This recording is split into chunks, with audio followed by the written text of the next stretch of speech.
Amén. Así como decía el pastor esta mañana, hace poco, pues, que es bastante interesante, ¿no? Bastante curioso de que en el mundo siempre ha ocurrido terremotos, siempre ha habido a lo largo de la historia de la humanidad. Pero lo impresionante de esto que está aconteciendo es que la frecuencia, lo cercano de un evento a otro, que no es normal, no es común.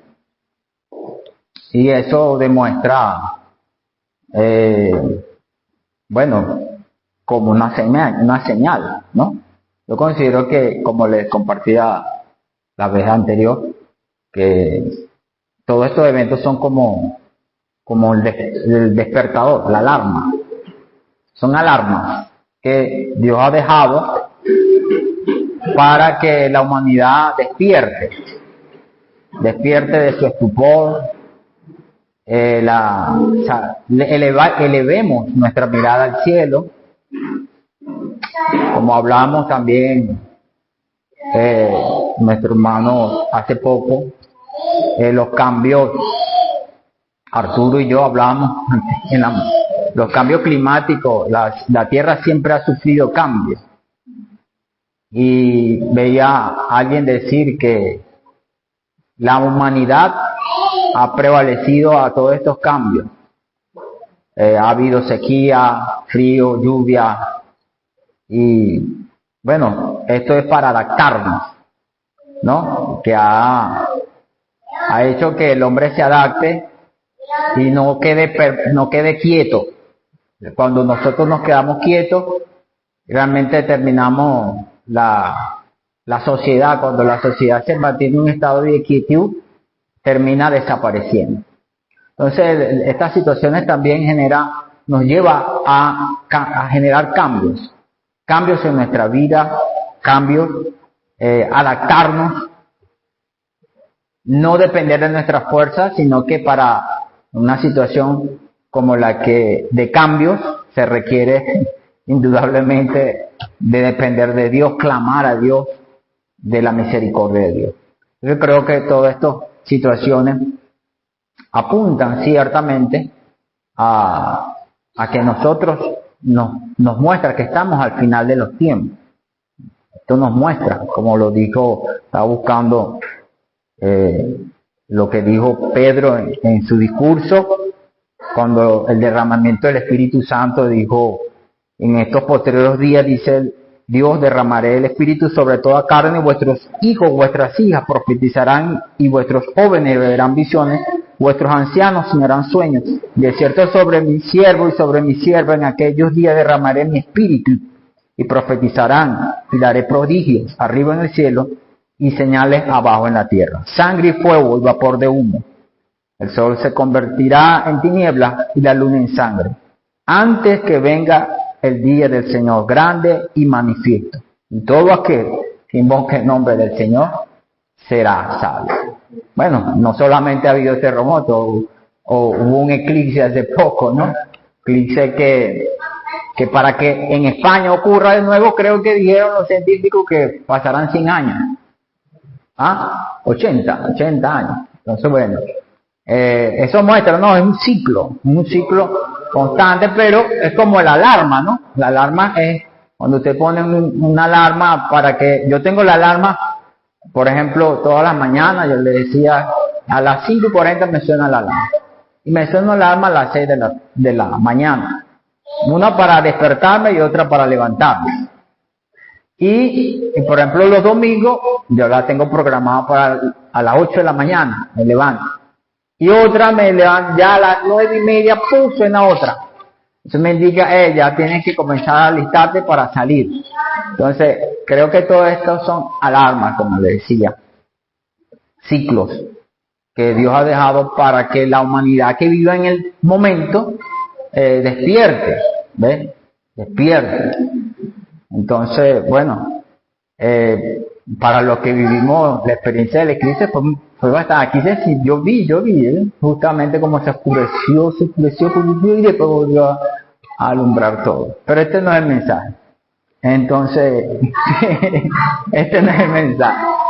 Yo solamente quería dar introducción y también quería explicar a la iglesia, porque el domingo pasado, ¿no? Creo que pasé por el grupo un video de una mujer con una protuberancia en su espalda, bastante, una protuberancia, creo que es una deformación, es como un cáncer lo que tiene, como una fibroma, le llaman también.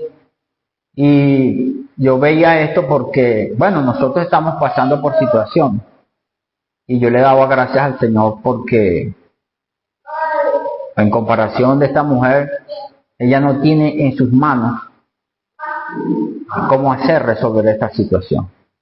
A pesar de que cada uno de nosotros estamos viviendo situaciones difíciles, bien es cierto que Dios no nos ha permitido pasar por una situación de este nivel. Yo creo que es bastante complejo porque la mujer tenía sus hijos, 3, se ve allí 3 niños pequeños, y postrada en la cama, que podía hacer una mujer, no puede trabajar, se ve frustrada, ve unos hijos pequeños, pero a pesar de todo, bueno, Dios a nosotros no nos ha llevado, no nos ha puesto una prueba en la cual no podamos soportar. Sí, estamos en prueba, pero estamos en una situación donde sí podemos. Y yo le daba gracias a Dios también porque, bueno, tengo salud, ¿verdad? Tenemos salud los que estamos acá. Algunos están enfermos, pero no una enfermedad de este nivel, ¿sí? Algunos hermanos están en una situación de enfermedad, pero no es una enfermedad que no es solucionable, o que no tengamos en nuestras manos la forma de cómo atenderla, porque esa es otra. Se puede estar enfermo, como esta mujer que no tenía, tuvo que ser socorrida por otra persona, y de verdad cuando uno se encuentra en una situación como esa es bastante difícil. Entonces, bueno, hay que darle gracias a Dios por esta, y yo le daba gracias a Dios por esto. El Señor, gracias porque en verdad, a pesar de la situación en que estoy viviendo, tengo gozo de una salud, tengo mis condiciones físicas completas, que muchos no la tienen en este mundo. También, gracias al Señor, bueno, Dios me ha podido, el 5 de agosto, pude cumplir 2 años acá, en España.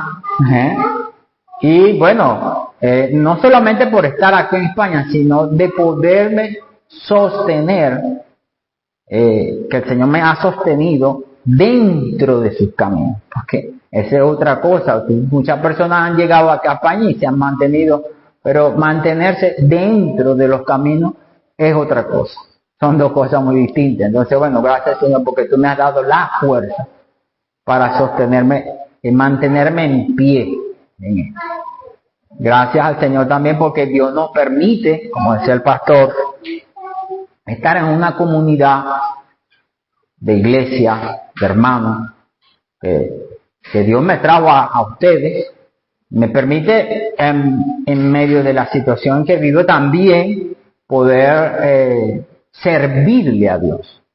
Me explico, porque podemos ser parte de una comunidad, de un cuerpo de iglesia, pero quizás seamos hermanos que asistamos, pero no participemos o no podamos involucrarnos. Eso es bastante importante notar, que a pesar de que nosotros estamos en otro país, en otras circunstancias, Dios aún así nos permita ser parte de la edificación de su cuerpo, ser parte de servirle a Él. Entonces, bueno, yo le daba gracias al Señor por eso en mi aniversario de 2 años. En mi aniversario de 2 años. Acá, bueno, que mi familia, que puedo atender con responsabilidad algunos asuntos de familia, a pesar que mi familia no está acá conmigo. Pero como decía el hermano, jugábamos, ¿no? Antes de comenzar el culto y que usted llegara, yo le decía, bueno, hermano, no, hermano me decía, esto va a pasar, hermano, esto va a pasar. Yo sí, porque no hay mal que dure 100 años ni cuerpo que lo resista. No, es un dicho muy común en el llano. Amén. Bueno, quisiera, para así ya comenzar, que podamos leer, abrir nuestra Biblia en el libro de Efesios capítulo 1. Señor Jesús, en el libro de Efesios capítulo 1.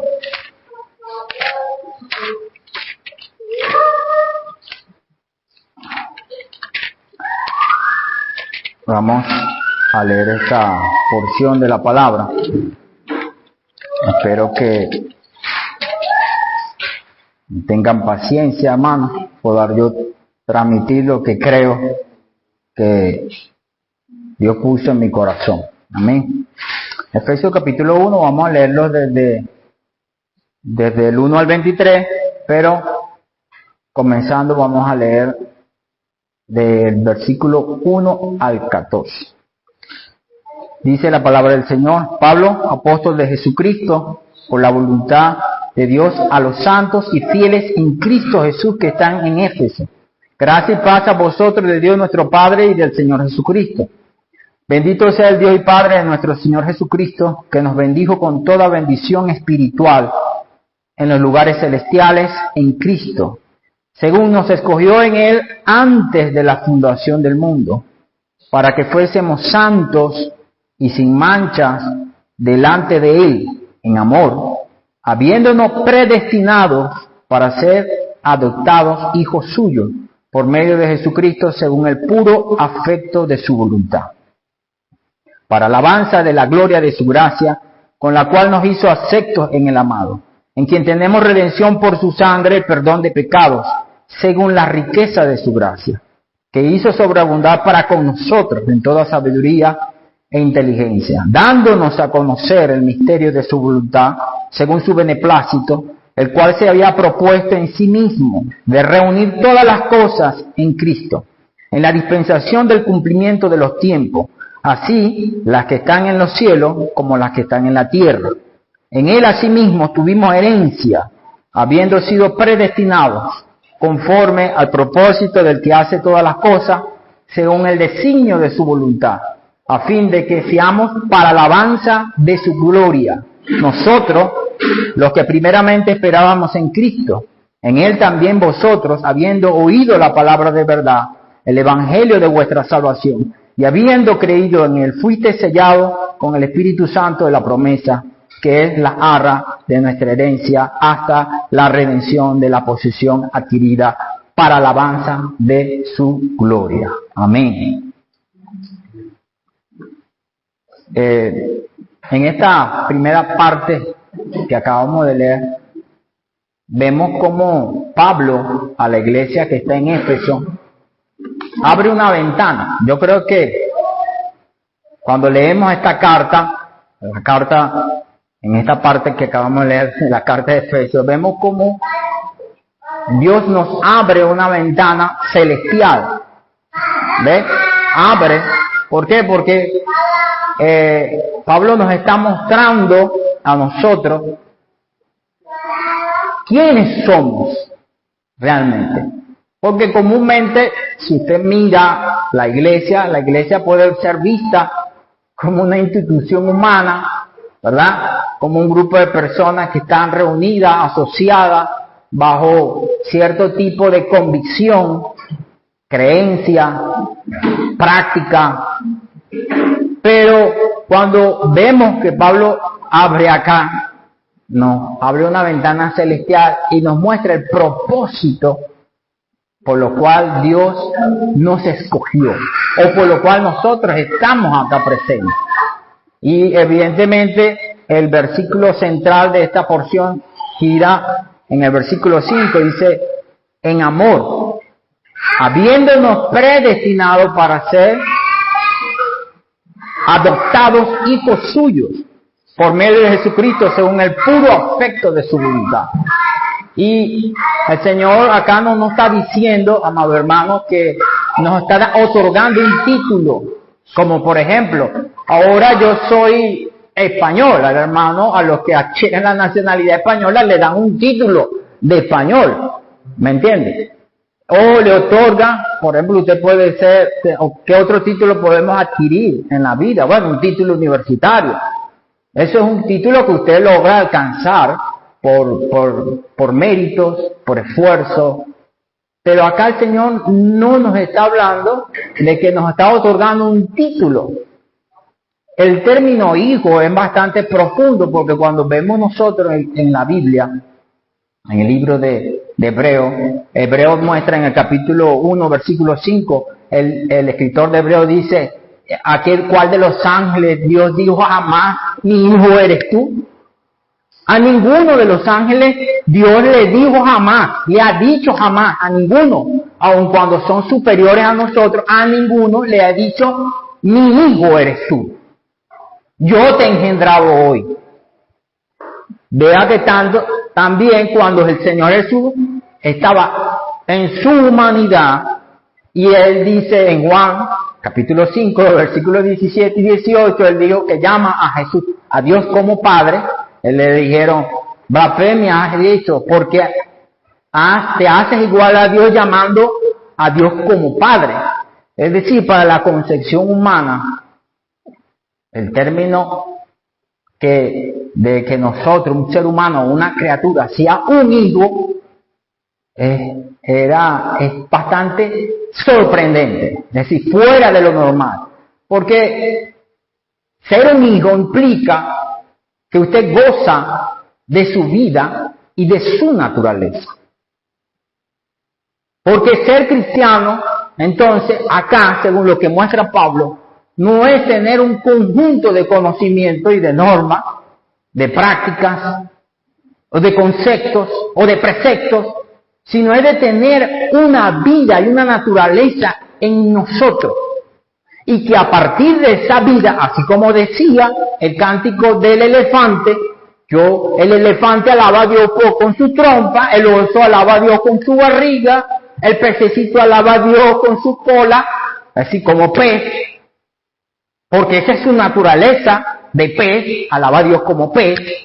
El oso alaba a Dios como la naturaleza de oso, el pájaro alaba a Dios con la naturaleza de pájaro, pero nosotros como hijos de Dios, alabamos a Dios con la naturaleza de Dios y nos comportamos como hijos de Dios porque tenemos su vida y su naturaleza. Y expresamos esa vida y esa naturaleza. ¿Por qué? ¿Por qué Pablo abre esto? Porque Pablo abre esto, porque la iglesia podría estar viéndose como otra religión más que surgió, y de las tantas que estaban ya en aquella época. Y también hoy podemos ver la iglesia o la vida cristiana como una forma o un estilo de vida, como otra religión que existe en el mundo, moral, porque existen religiones morales, ¿verdad? En el mundo, como los de Asia, como son la cultura asiática, los que son discípulos de Confucio.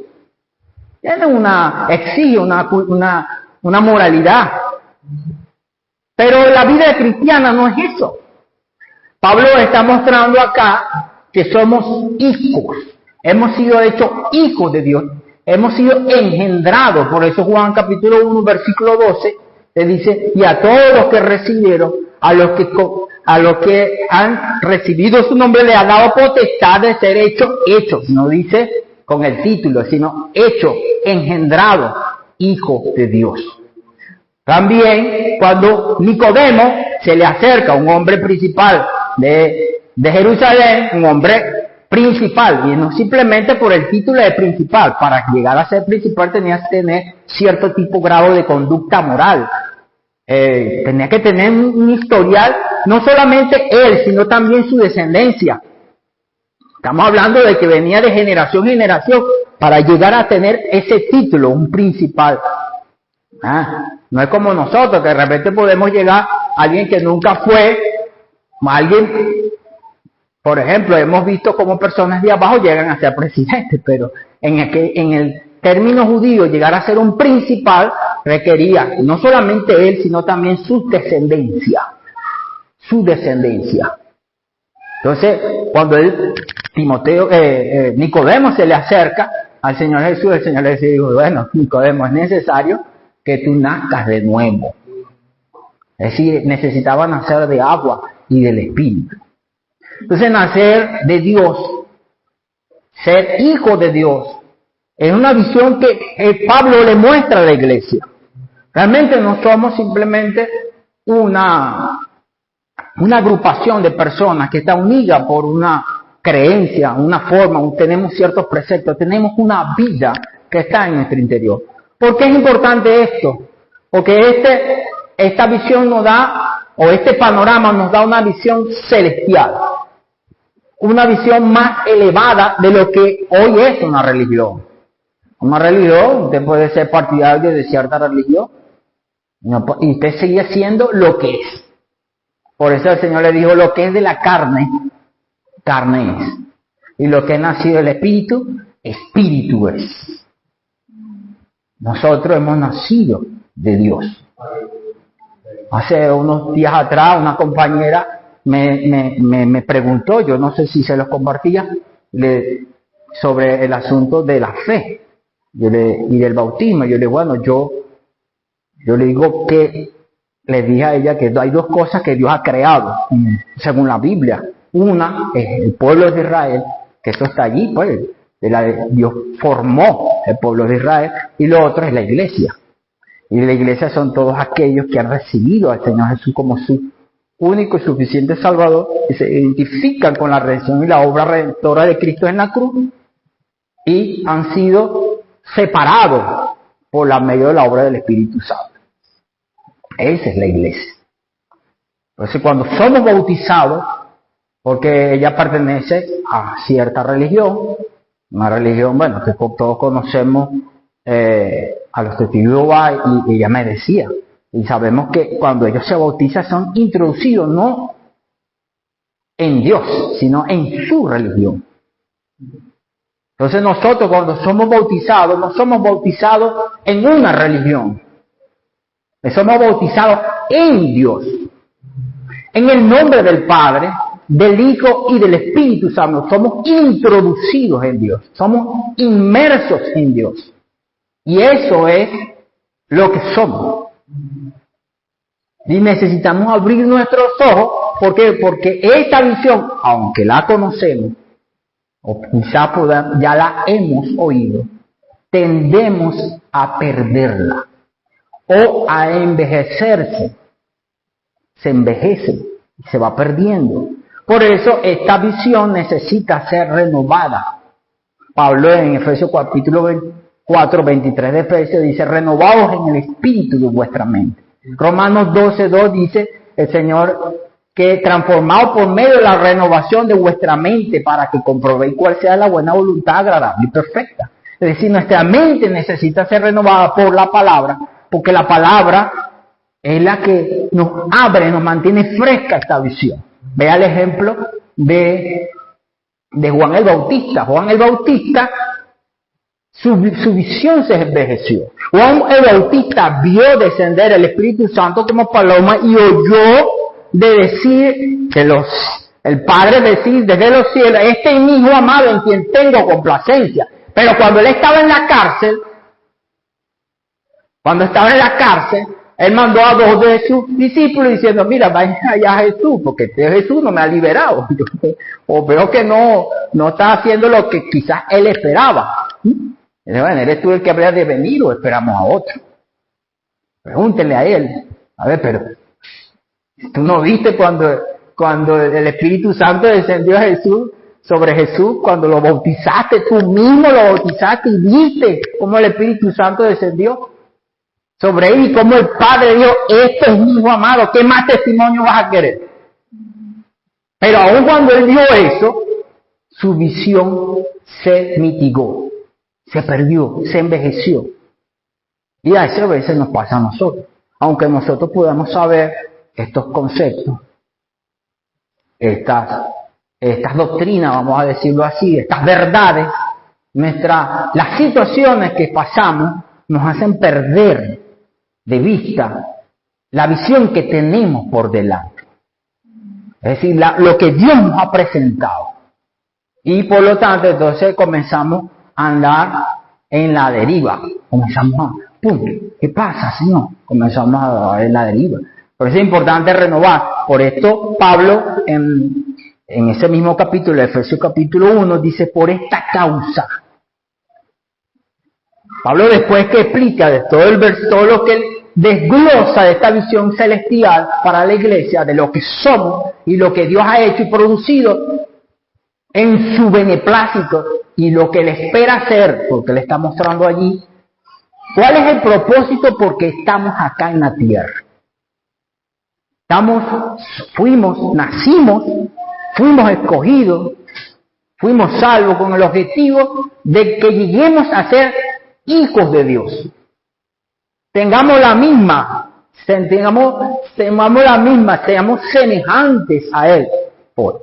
Juan dijo, en capítulo 1 de Juan 3, dice, mirad cuán amor nos ha dado el Padre, cuán nos ha llamado hijos. Bueno, ahorita se parece que no somos, pero llegará un momento que seremos como Él, semejantes a Él. Imagínense, hermanos, seremos semejantes a Dios. Es decir, tendremos la expresión de su vida y su naturaleza divina. Yo no lo estoy inventando, eso lo muestra la Biblia. Entonces, no estamos hablando de que estamos en un proceso. Sí, vamos a entrar en el cielo, pero no estamos como ganando el favor de Dios, porque ya el favor se nos ha concedido. Ya la gracia se nos ha concedido. No estamos como luchando para ver si logramos entrar o no. Esa gracia se nos ha otorgado. Lo que estamos es un proceso de transformación, de conformación. Pero si perdemos de vista, entonces de esta visión no se renueva en nuestro corazón, entonces, como les decía, perdemos de rumbo. Pablo le escribe esto a la iglesia en Éfeso, porque la iglesia en Éfeso se había distraído. Cuando usted lee 1 Timoteo capítulo 1, Pablo le dice a Timoteo, como te rogué que te quedases en Éfeso, que mandes, que no enseñe otra doctrina diferente, sino la economía de Dios, que es por fe, que es la edificación de Dios, que es por fe. Y luego al final de ese capítulo, de ese libro, de esa carta, 1 Timoteo, Pablo le dijo, le vuelve a exhortar como de cierre, Timoteo, no te distraigas con vanas y palabras, no te distraigas, enfócate en lo principal, en lo que es en la doctrina llamada ciencia, ese conocimiento como que más allá, que busca distraer a la iglesia. Y la iglesia, bueno, por error, a lo largo de la historia, Satanás ha buscado distraer, desenfocarnos. Y es lo que hoy nosotros vemos en tantas cosas que hay en el mundo cristiano. Es porque la iglesia ha perdido su enfoque, se ha distraído con tantas cosas y ha perdido el centro. Pero gracias al Señor que hoy el Señor nos ha venido a renovarnos por su palabra. Amén. Entonces Pablo le escribía a la iglesia Éfeso que había perdido, se había distraído, y Pablo le dice, bueno, por esta causa yo ruego al Padre. Vamos a leerlo, dice, por esta causa, también yo habiendo oído de vuestra fe en el Señor Jesús y de vuestro amor para con todos los santos, no ceso de dar gracias por vosotros, haciendo memoria de vosotros en mis oraciones, para que el Dios de nuestro Señor Jesucristo, el Padre de gloria, os dé espíritu de sabiduría y de revelación en el conocimiento de Él, alumbrando los ojos de vuestro entendimiento para que sepáis cuál es la esperanza a que Él os ha llamado. Tres cosas Pablo muestra acá. Uno, la esperanza a lo que Él nos ha llamado. Dos, cuáles son las riquezas de la gloria de su herencia en los santos. Tres, y cuál la supereminente grandeza. Maravillosa palabra. A mí me gusta Pablo porque Pablo usó, bueno, no sé, la traducción del griego, no sé, pero Pablo usó palabras, pero no sé si son como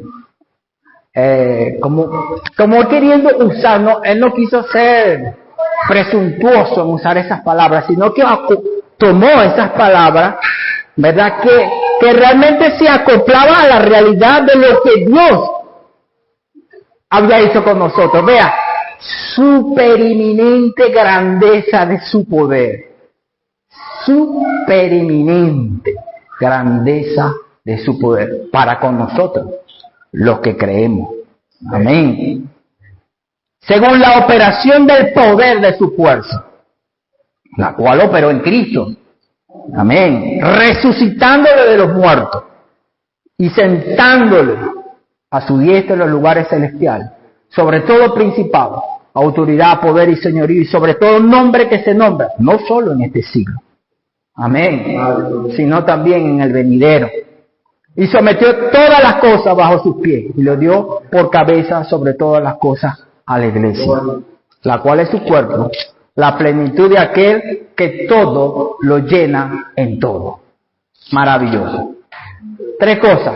La esperanza a la cual hemos sido llamados. La esperanza es la meta. Es decir, ¿para qué Dios te llamó? ¿Para qué Dios te llamó? Dios quiere que nuestros ojos de nuestro corazón sean abiertos, porque no es, quizá usted lo entiende, y otra cosa es entenderlo, y otra cosa es que los ojos de nuestro corazón sean abiertos. Porque cuando los ojos de nuestro corazón son abiertos, nosotros abrazamos aquello, lo amamos, lo perseguimos. ¿Me explico, hermano? Porque usted lo puede entender en la mente, pero no apreciar, no valorar. Entonces Pablo dice que él rogaba para que los santos se les abriera los ojos de vuestro entendimiento, Dios les diera espíritu de sabiduría y de revelación, para que ellos pudieran ver la esperanza, la maravillosa y grandiosa esperanza a la cual Dios nos ha llamado. Es decir, el propósito de tu vida, por encima de que toda la vida que hoy nos toca vivir. Por ejemplo, decía el hermano, yo nunca pensaba, la hermana decía que nunca pensaba estar en el mar Mediterráneo, yo tampoco en España. Y lo que me falta, es decir, no solamente las cosas buenas, sino también las cosas malas. Entonces, dentro de todo ese conglomerado de cosas que me tocará vivir, hay un destino: entrar en la gloria como hijo de Dios, ser conformado, llegar a ser hijo de Dios. Dios me ha llamado a mí a ser hijo de Dios. Me ha elegido, me ha escogido, te ha escogido a ti, me ha escogido a mí. Esto eleva nuestra moral, hermano. Hay un porqué de todo este proceso. ¿Me entiendes? Sí, porque desde el momento que me eligió hasta que llegue hay un proceso. El resultado de ese proceso, de lo que hoy está pasando, de lo que hoy estamos viviendo, es que usted y yo lleguemos a ser hijos de Dios. Maravilloso. ¿Verdad, hermano?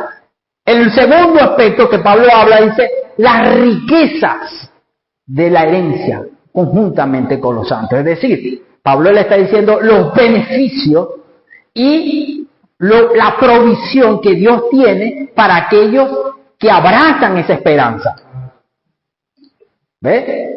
Porque Dios no solamente me muestra, sino también me muestra su provisión, como se lo mostró a Moisés.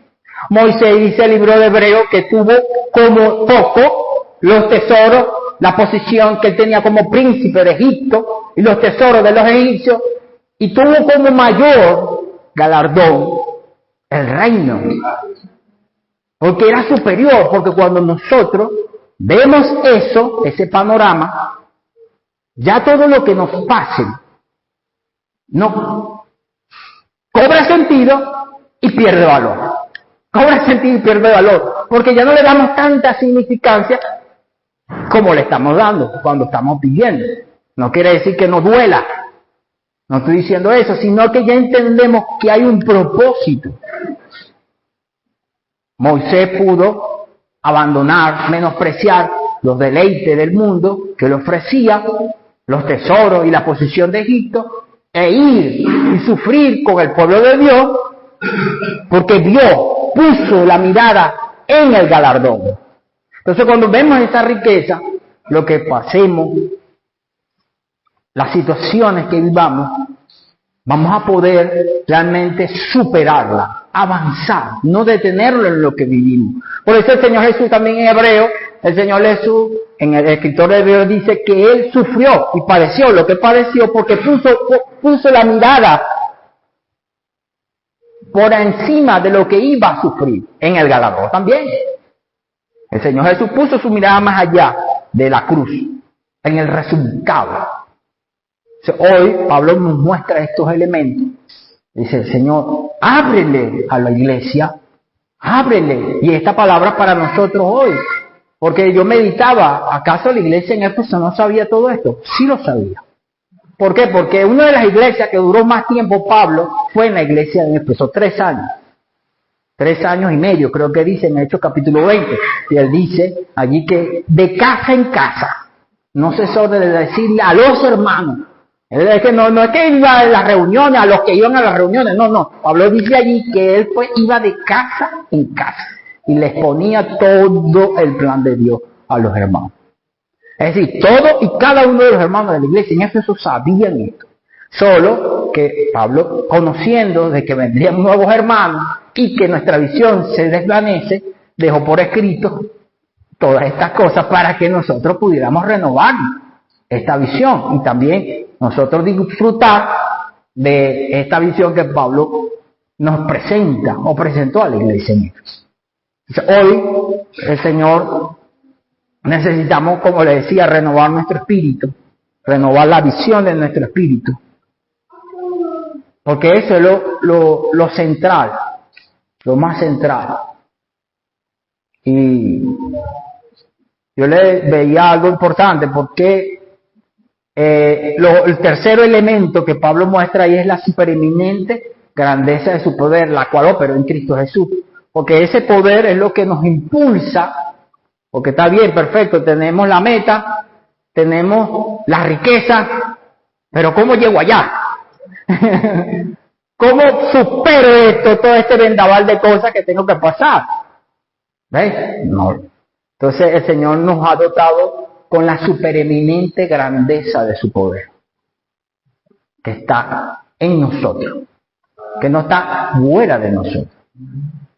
Y el libro es curioso y no tengo tiempo, pero hay quisiera enfocarme en lo central. Pero cuando usted lee el libro de Hechos, voy a relatarlo simplemente, yo sé que muchos de ustedes lo conocen, ya han estudiado el libro de Hechos acá en la iglesia, lo hemos leído. Pablo va a Éfeso. Recordemos que cuando Pablo en su segundo viaje va a Éfeso, quiere ir a Asia, el Espíritu se lo impide. En su segundo viaje, al inicio de su segundo viaje, él quería ir a Éfeso, pero el Espíritu Santo se lo impidió y lo llevó a Macedonia. Pero en su final, al final de ese segundo viaje, él va a Éfeso. Brevemente, él va, predica en la sinagoga, los judíos dicen, no, quédate, y dejó pues a Silas y a Priscila y Aquila. Los dejó porque en Corinto él conoció a Aquila y Priscila, en el capítulo 18. Conoce antes de llegar a Éfeso, pasó por Corinto, pasa por unas ciudades, pero eso es lo que muestra la Biblia, pero el escritor Lucas. Y luego va a Jerusalén, termina de hacer, porque él al final de su viaje se hace un voto de nazareato, se rapa la cabeza y él sube a Jerusalén, va a Cesarea, luego sube y vuelve a bajar y inicia su tercer viaje. En ese trayecto de iniciar su tercer viaje, bueno, ya Dios había formado un grupo de creyentes y llega Apolo a Éfeso.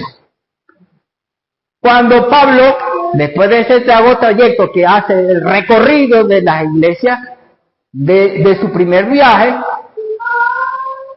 llega a Éfeso. Y lo curioso es que él le hace una pregunta lo principal que le hace una pregunta a los creyentes en Hechos capítulo 19, vamos a buscarlo, que es bastante curioso.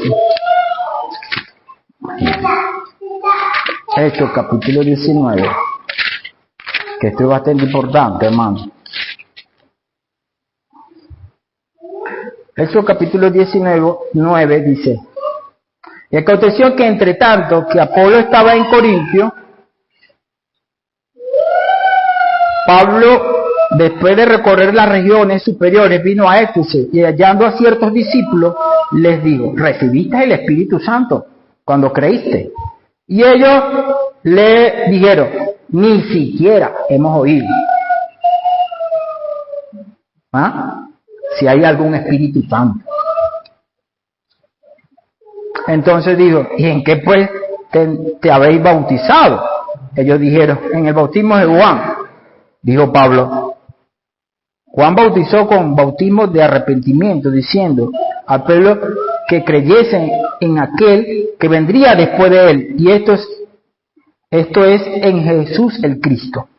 Cuando oyeron esto, fueron bautizados en el nombre del Señor Jesús, y habiéndoles impuesto Pablo las manos, vino sobre ellos el Espíritu Santo, y hablaban en lenguas y profetizaban.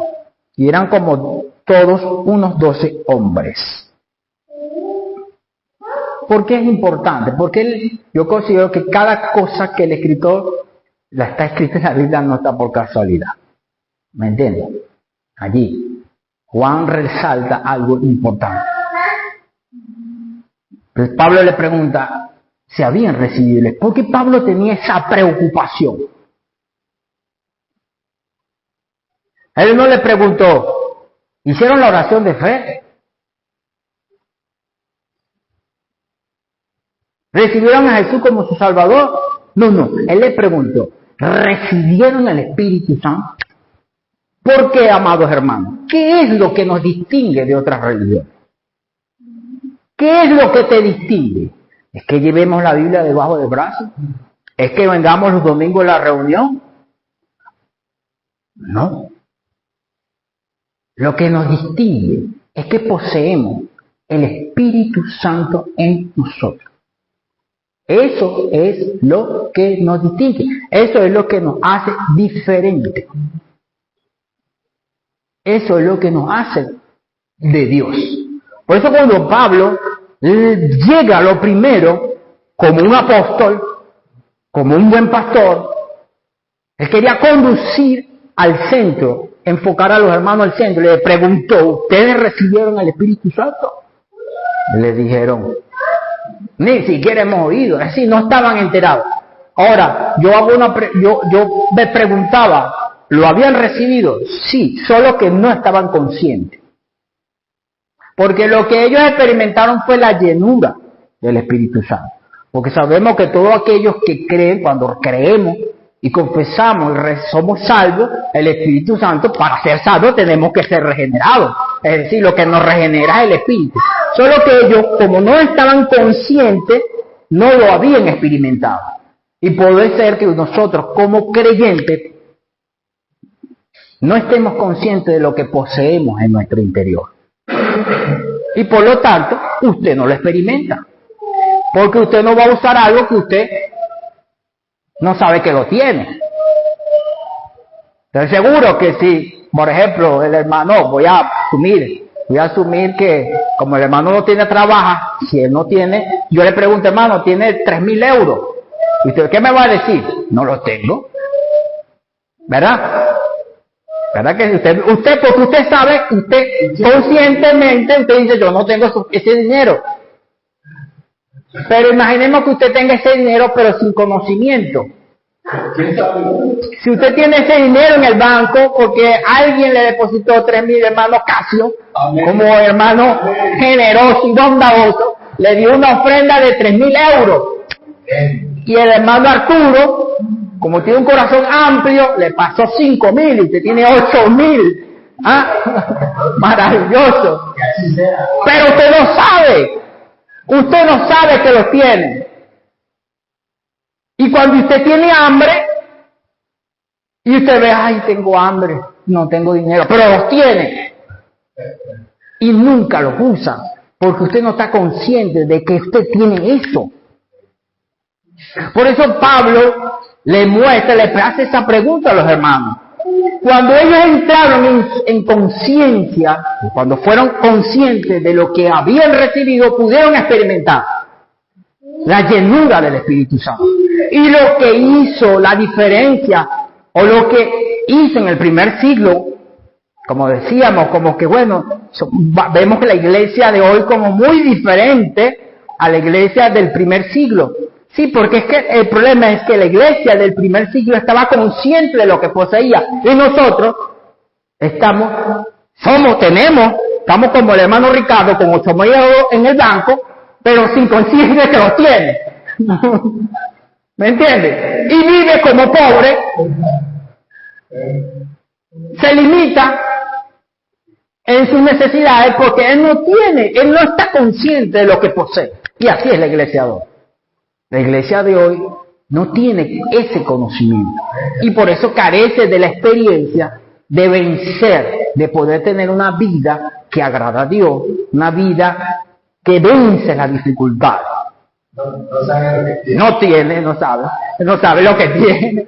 ¿Me entiendes? Entonces, por eso Pablo dice, por esta causa doblo mis rodillas. Pablo estaba afligido. Él no estaba haciendo una oración ahí, no. Pablo estaba afligido porque él quería que la iglesia viera lo que él veía y experimentaba lo que él experimentaba. Y que ellos lo tenían. Pero mientras estuvieran distraídos, iban a vivir como mendigos, siendo ricos. Habiendo sido enriquecidos por Cristo. ¿Me entiendes? Entonces hoy Dios nos ha enriquecido, amados hermanos, con su Espíritu. Entonces allí vemos que esto pasó en la iglesia en Éfeso.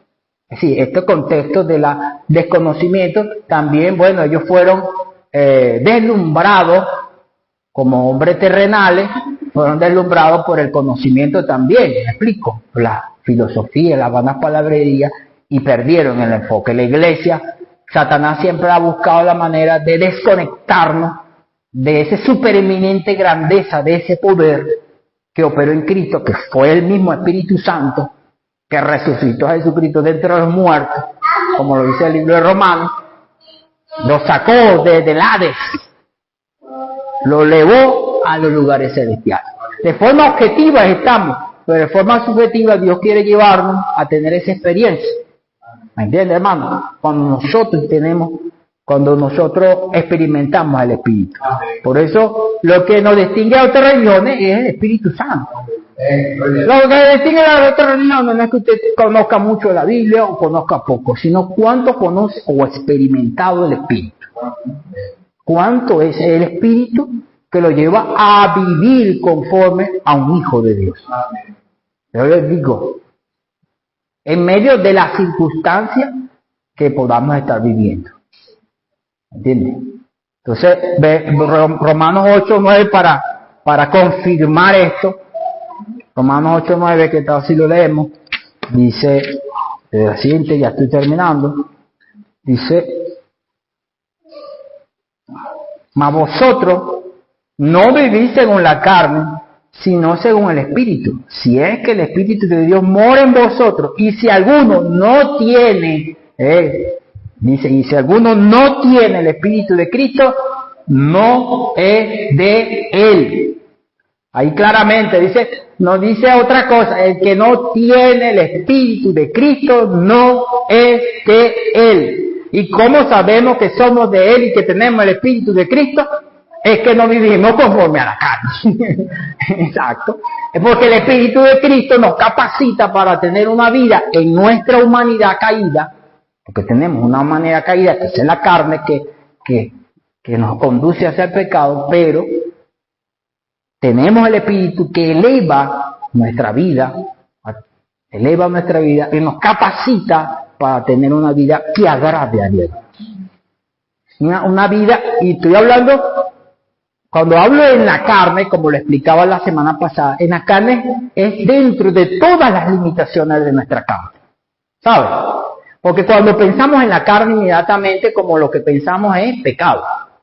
Sí, eso está marcado el pecado. Pero carne abarca todo lo que conlleva una humanidad caída, una humanidad que se sujeta a pasiones, sujeta a debilidad, sujeta a fragilidad, sujeta a enfermedad, sujeta a luchas de matrimonio, problemas, esa es carne, me explico, esos desafíos que tenemos nosotros, todo eso. Entonces, claro, Dios nos capacita, ¿para qué? Para que en medio de esa esfera humana caída, nosotros podamos tener un vivir por encima de ello, podamos vivir conforme a Dios. Eso es lo que nos distingue. Por eso el Señor Jesús le dijo a los discípulos, miren, no se vayan a Jerusalén hasta que venga sobre vosotros el Espíritu Santo. Y me seréis testigos en Judea, en Samaria, hasta lo último de la tierra. Entonces, por eso es tan importante que nosotros podamos conocer el Espíritu. Y las circunstancias, amados hermanos, permite que vivamos, las circunstancias que Dios permite que vivamos es para que le conozcamos y seamos moldados a su imagen. Es decir, ¿cómo se aprende a nadar? Nadando, hermano. Usted no aprende a nadar en teoría. Usted puede, por ejemplo, pasar todo el tiempo leyendo la teoría. Y no se lanza a la práctica de nadar. ¿Cómo se aprende a manejar un carro? Sí, ahí necesitamos conocer conocimiento teórico, nos hacen un examen, pero si usted no se pone en la práctica, usted no maneja carro. ¿Ve? Entonces, en la práctica, Dios permite ciertas circunstancias.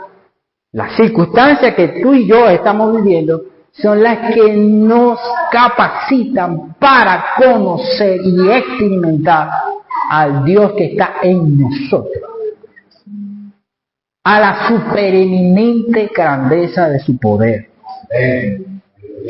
Las religiones tienen a Dios fuera de ellos. ¿Cómo es nuestra relación con Dios? Cuando nos acercamos a Dios, ¿nos acercamos al Dios que está fuera o al Dios que está dentro? Es la diferencia. Las religiones, todas las religiones, vean que Dios está fuera de ellos. Pero la verdadera religión, vamos a decirlo así, la fe cristiana nos revela que Dios está dentro de nosotros. Está en nuestro interior. Y quiero leer algunos pasajes. Entonces, 2 Corintios 12, 7, 8. Vamos a que tal si un hermano lee 2 Corintios 12, 7 al 8 y 1 Corintios 4, 12 al 14. 2 Corintios 12, 7 al 8. Todos lo conocemos, este pasaje. Pablo habla de su aguijón en la carne que Dios había permitido, ¿verdad? Cada vez por la vista de las revelaciones, donde desvanezca demasiado. Sabe, clavó un aguijón en mi cuerpo, cuántas veces más para que vea lo que te 3 veces he rogado al Señor que me lo quite. Respecto a lo cual 3 veces, el versículo 9 dice, y me ha dicho, bástate mi gracia, porque mi poder se perfecciona en la debilidad. Amén. Por tanto, de buena gana me gloriaré, más bien en mis debilidades, para que repose sobre mí el poder de Dios. Cuando estamos pasando por circunstancias, estas situaciones de prueba, el poder de Dios viene sobre nosotros. Sí, cubre a Graciela, cubre al hermano Casio, cubre a la hermana Silvia, cubre al hermano Arturo, al hermano Ricardo, hermana Nicoleta, viene para como el Espíritu Santo se movía en la tierra. En Génesis capítulo 1 dice que el Espíritu se movía sobre la faz de las aguas, y la palabra ahí hebrea es como que el Espíritu Santo estaba incubando, ¿verdad? Incubando, como la gallina incuba. Entonces, el Espíritu Santo viene sobre nosotros para incubar al Hijo que ha de nacer. ¿Me entiende, hermano? Para forjar el Hijo en nuestro interior. De ahí está. Hoy tenemos reposando el Espíritu Santo sobre nosotros. Por eso Pablo, en 1 Pedro, capítulo 4, en 1 Pedro, capítulo 4, 12, dice, hermano, ¿cómo lo tienen? Ahí lo tiene, 1 Pedro 4. Amado, no os sorprendáis. Oh, no os sorprendáis del fuego de prueba que ha sobrevenido, como si alguna cosa extraña os aconteciese, sino gozaos por cuanto sois participantes de los padecimientos de Cristo, para que también en la revelación de su gloria os gocéis con gran alegría. Si sois vituperados por el nombre de Cristo, sois bienaventurados. ¿Por qué? Porque le explica, porque el glorioso Espíritu de Dios reposa. Es más, ahí la palabra reposa, también creo que en el griego, corríganme los que son expertos, lo que van a escuchar, es tabernaculizar. La palabra en griego es tabernaculizar, ¿sabe? Que es hacer tienda, hacer una tienda de campaña sobre usted. Ese es reposa, viene y hace como lo que dijo el salmista, que el que habita bajo el abrigo del Altísimo morará bajo la sombra del Omnipotente. Diré yo a mi Dios, esperanza en mí, castillo mío, en quien confiaré. Aleluya. Amén. Amén. Entonces, es el castillo, viene el castillo de Dios. Así lo que dijo Martín Lutero. Castillo fuerte nuestro Dios, defensa y buen escudo. Y allí Martín Lutero dice que podrán venir mil fuerzas contra él, pero no podrán, porque Cristo está conmigo. Amén. Ese es un himno que escribió Martín Lutero, muy famoso. Entonces, ahí Pablo muestra claramente que esas circunstancias nos conllevan a experimentar. Y algo, un ejemplo, es cuando el pueblo de Israel salió de Egipto. ¿Hacia dónde lo llevó el Espíritu Santo? Lo puede leer en su tiempo en Éxodo 14, de la salida. Y dice allí que lo llevó hacia el mar.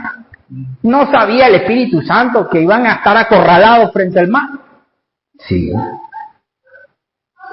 ¿Y qué le dijo el Señor a Moisés cuando Moisés clamó a Dios? Le dijo, ¿qué haces clamándome a mí? Usa la vara.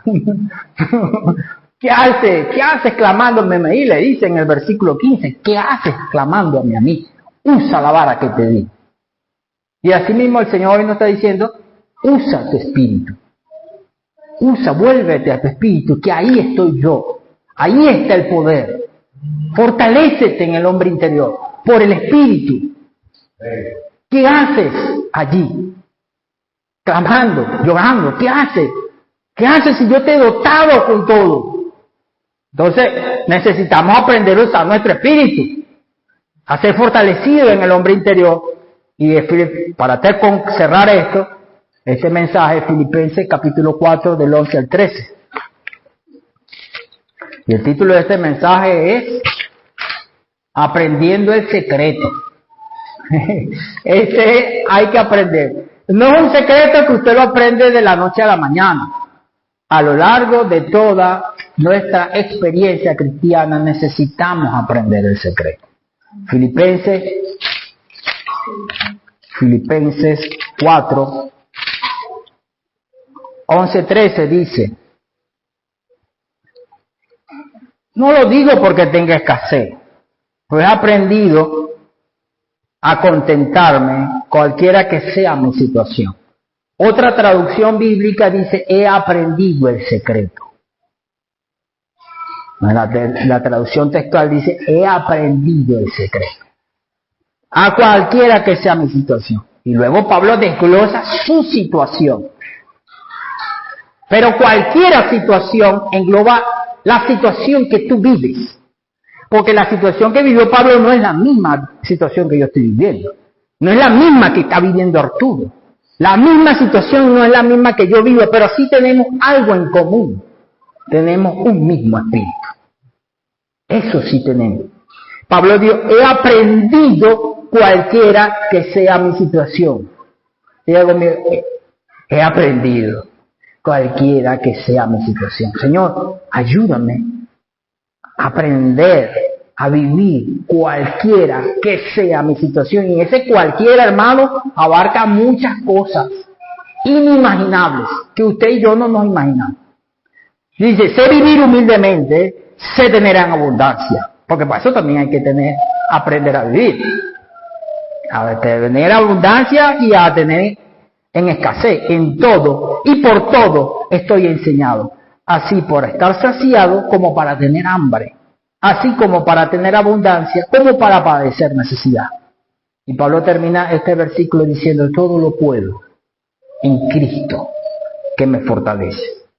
Todo lo puedo en Cristo que me fortalece. Allí está el secreto. El secreto está en que nosotros podamos aprender que en nosotros está la supereminente grandeza del poder de Dios. No está afuera, no está en las circunstancias, no está en lo que poseo, en lo que tengo, sino que está en nosotros. Y Pablo allí, maravilloso, porque Pablo no está escribiendo esa carta desde el mar Mediterráneo, acostado en una playa, no, disfrutando del agua tibia, como digo, no, él está escribiendo en la cárcel. Y lo maravilloso, que Pablo allí en el 4, versículo 4 dice, le anima a los hermanos, le dice, regocijaos en el Señor. Os digo, regocijaos. Amén. Regocijémonos en el Señor, hermano. Regocijémonos en el Señor. Regocijémonos en el Señor. Porque Dios, el Cristo, el Hijo, se está formando en nosotros. Y allí Pablo muestra algo, y que comúnmente lo asociamos como que para regocijarnos, sí, él muestra la oración, que guardará completa paz aquel cuyo corazón en él persevera, pero porque la oración nos hace descansar en la voluntad de Dios. No es que, él dice, bueno, sean conocidas vuestras peticiones delante de Dios, y él guardará en completa paz aquel cuyo corazón en él persevera. No lo leemos. Efesios Filipenses 4 dice, regocijaos en el Señor siempre. Os digo regocijaos. Vuestra gentileza sea conocida por todos los hombres. El Señor está cerca. Por nada estéis afanosos, sino sean conocidas vuestras peticiones delante de Dios en toda oración y ruego con acción de gracia. Y la paz de Dios, que sobrepasa todo entendimiento, guardará vuestros corazones y vuestros pensamientos en Cristo Jesús. Pero no es que la oración en sí, no es esa oración que nos lleva, que en la cual nosotros queremos que Dios haga lo que queremos, sino es la oración en la cual descansamos en Dios y confiamos de que todas las cosas van a cooperar para el cumplimiento de su propósito. Esa es lo que nos da paz. Señor, nos va a dar paz a nosotros. Señor, bueno, esto va a generar de que tú te manifiestes en mí, que yo entre un poco más en tu gloria. Amén. Bueno, amados, espero que el Señor les haya ayudado a este mensaje. ¿Qué tal si oramos? Amén.